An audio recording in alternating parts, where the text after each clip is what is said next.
Il y a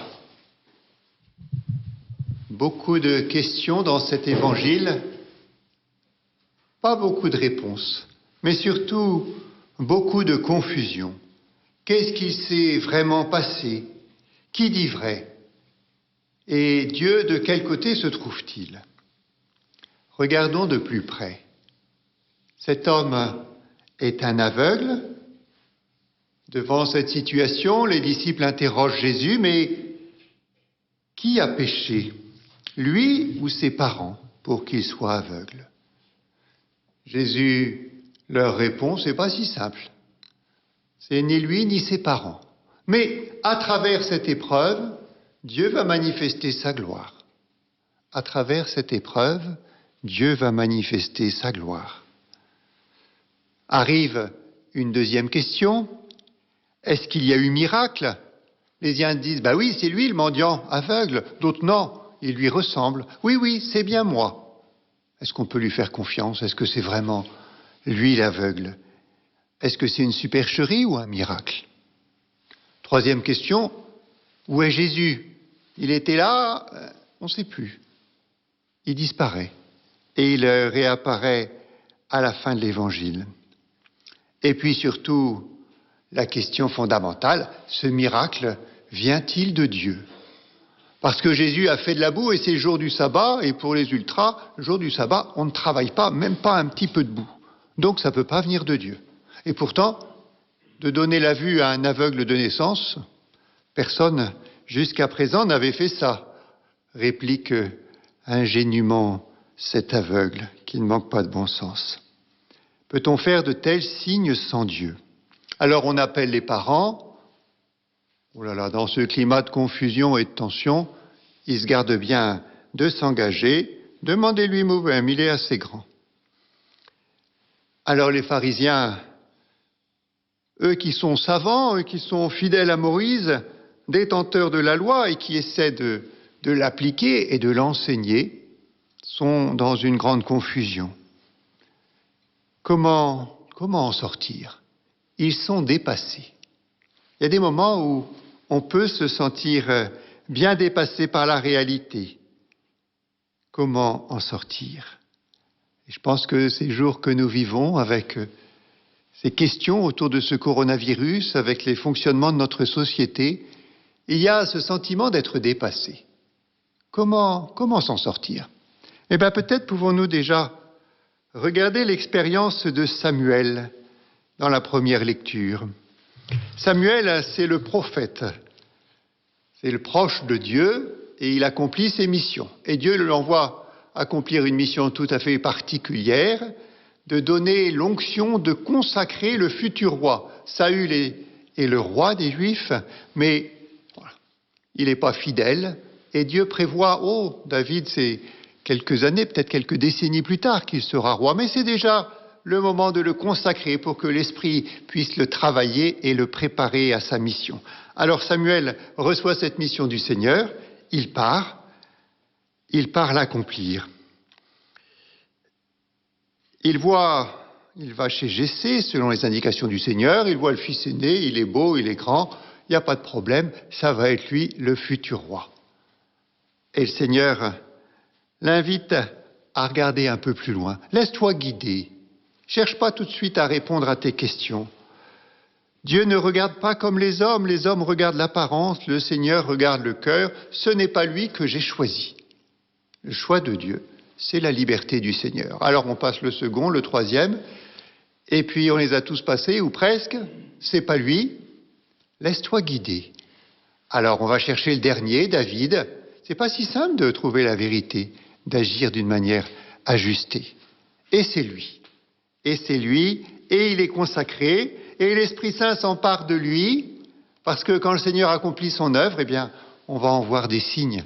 Et toute la vie de David va être des signes, quand il est fidèle, il ne l'a pas toujours été, mais des signes de cette présence et de cette action de Dieu. La vérité est plus complexe à atteindre qu'il n'y paraît au premier regard. Serait-ce que les enquêtes policières, pour arriver à savoir qui est responsable entre les mensonges, ce qui est caché, les différents points de vue, c'est souvent bien difficile. dans notre expérience d'épidémie en ce moment. Qu'est-ce qu'il faut faire? Alors on s'en réfère aux scientifiques et on a raison, mais en même temps, ils disent aussi qu'ils sont dépassés et que même la vérité scientifique n'est pas si simple que cela à trouver. Et puis ensuite, comment le mettre en œuvre et comment réagir de la manière la plus juste? Eh bien, ce n'est pas simple non plus pour les gouvernants. On voit que différentes options sont possibles. Quelle est la meilleure? Qui aujourd'hui peut le dire? La vérité est complexe. Et on sait combien est-ce que, à travers cette épidémie, cela rejoint en fait bien d'autres questions. Depuis des années, nous nous interrogeons sur notre société, sur ses fonctionnements. Les questions écologiques nous ont déjà éveillés, mais surtout d'abord tous les problèmes politiques, ces pays en guerre, tous ces problèmes humains, tous ces migrants, tout cela nous signifiait la fragilité de notre société. Nous en avons encore un nouveau signe. Alors on peut essayer d'en faire une parenthèse, ou au contraire on peut dire mais laissons-nous interroger. Cherchons à découvrir la vérité et acceptons qu'elle est plus complexe et plus difficile à rejoindre qu'il n'y paraît. Jésus, au début de l'Évangile, fait une affirmation fondamentale, lumineuse, simple. Je suis la lumière du monde. Je suis la lumière du monde. Jésus qui vient nous apporter, au nom du Père, qui vient nous apporter la lumière sur qui est Dieu, qui sommes-nous, pourquoi est-ce que Dieu a créé le monde et où allons-nous? Nous sommes appelés à la vie éternelle. Donc Jésus est la lumière du monde. Mais accueillir cette lumière, se laisser transformer par elle, ça c'est un long chemin.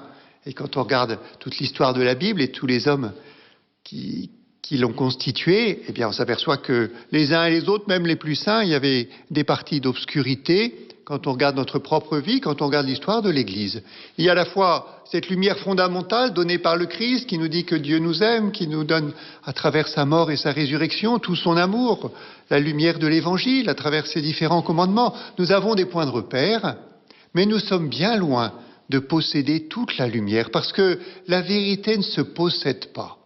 Ce n'est pas quelque chose que je tiendrai. La vérité, c'est le Christ lui-même. Je suis le chemin, la vérité, la vie. Et donc, être dans la vérité, c'est d'abord ouvrir son cœur au Christ, se laisser éclairer, et en commençant par reconnaître que je n'ai pas toute la lumière. Jésus, qui avait donné d'abord sa lumière à cet aveugle, en lui rendant la vue, va aller beaucoup plus loin. Il va le retrouver et l'inviter à faire un pas de plus. C'est bien, tu vois les choses de ce monde parfait, mais maintenant, et c'est la conclusion, la fin de l'Évangile, Jésus le retrouva et lui dit, « Crois-tu au Fils de l'homme? Qui est-il, Seigneur, pour que je croie? Tu le vois. Non seulement je t'ai ouvert les yeux du corps pour que tu me vois, dit Jésus, mais j'ouvre les yeux de ton cœur. Es-tu prêt à ouvrir les yeux? Tu le vois. » On pense à cette parole de Saint Pierre après un miracle de Jésus. Voilà, Seigneur, je crois, mais fais grandir en moi la foi. Seigneur, je vois, mais donne-moi de te voir davantage, de te voir d'une manière qui soit plus juste, en acceptant de dépasser les explications superficielles, simplistes, rapides. Non, notre réalité est tellement complexe, notre monde est tellement complexe. Est-ce qu'on est prêt à accueillir une lumière qui nous dépasse? Et face à ce coronavirus, est-ce qu'on va simplement chercher quelques solutions immédiates pour arriver à enrayer cette épidémie? Ou est-ce qu'on va être capable de se laisser interroger en profondeur qu'est-ce que cela signifie sur nos modes de vie? Qu'est-ce que cela signifie sur notre manière de concevoir la société, sur le rapport entre les différents pays dans notre monde? Il y a des questions fondamentales. Est-ce que nous sommes prêts à les accueillir? Parce qu'elles vont nous déranger, parce qu'elles vont nous provoquer à des conversions, parce qu'elles vont remettre en cause nos manières de faire et de voir. Et on voit bien la difficulté des pharisiens. S'ils acceptent Jésus, s'ils acceptent de reconnaître ce miracle, ça va signifier pour eux un certain nombre de conversions et de transformations dans leur vie. Est-ce que nous sommes prêts à ces transformations? C'est Saint Paul qui nous y invite dans la lettre aux Éphésiens. Dans le Seigneur, vous êtes lumière, conduisez-vous en enfants de lumière. Bonté, justice, vérité. Reconnaître ce qui est capable de plaire à Dieu.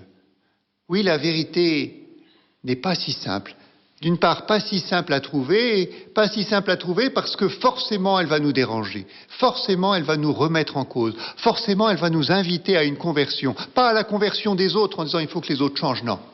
Comment est-ce que moi, personnellement, j'accueille cette vérité et je laisse le Seigneur me conduire à la vérité tout entière, pas une vérité que je possède, non, une vérité que je reçois, une vérité que je cherche, une vérité dont j'accepte qu'il va falloir du temps pour l'atteindre, pour y pénétrer toujours davantage. Parce que pénétrer dans la vérité, c'est pénétrer dans le projet de Dieu qui nous dépasse infiniment.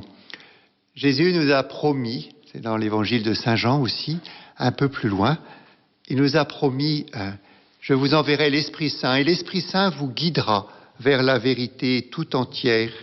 C'était le sens de ce psaume 22. Le Seigneur est mon berger, grâce et bonheur m'accompagnent tous les jours de ma vie.